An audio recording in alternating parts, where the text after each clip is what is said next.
নমস্কার। আজ বলবো এক অদ্ভুত পাখির গল্প।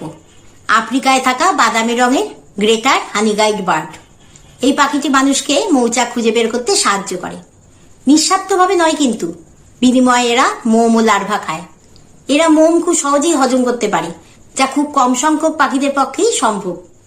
মধু সংগ্রহ করে নিয়ে যাওয়ার পর মৌচাকে থাকা মোম, লার্ভা, ডিম এবং অন্যান্য কীটপতঙ্গ এরা খেয়ে নেয়। সাইজে এরা প্রায় 7 সেন্টিমিটার মতো হয়, বাদামি রং, এবং লেজের ওপরের পালকগুলি হয় সাদা।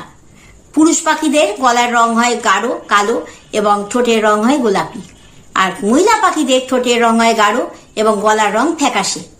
এরা বন এবং নদীর তীরবর্তী বনভূমিতে বসবাস করে। সেপ্টেম্বর থেকে জানুয়ারির মধ্যে এরা ডিম পাড়ে। কোকিলদের মতোই কিন্তু এরা নিজের কোনো বাসা বানায় না, অন্য পাখির বাসায় গিয়ে ডিম পাড়ে এবং ডিম পাড়ার 38 দিন পর সেই ডিম ফুটে ছানা বের হয়। তারপরেও কিন্তু যেই পাখির বাসায় এরা ডিম পাড়ে সেই পালিকা মা এদের 7 থেকে 30 দিন পর্যন্ত খাওয়ায়। এই পাখিটি মানুষের সঙ্গে খুব ভালোভাবে যোগাযোগ করতে পারে।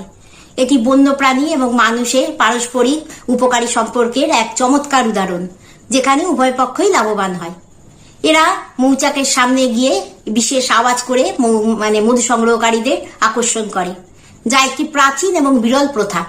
এবং মধু সংগ্রহকারীদের ডাকও কিন্তু এরা বুঝতে পারে এবং সেই মতো এরা তাদের রিয়াকশন তাদের প্রতিক্রিয়া জানায়। এই পাখিদের আচরণ নিয়ে বিজ্ঞানীরা গবেষণা করছে, কারণ এই পাখিদের সাংস্কৃতিক শিক্ষা এবং আন্তঃপ্রজাতি যোগাযোগ কিন্তু একটি অনন্য উদাহরণ। কেমন লাগলো আজকের গল্প?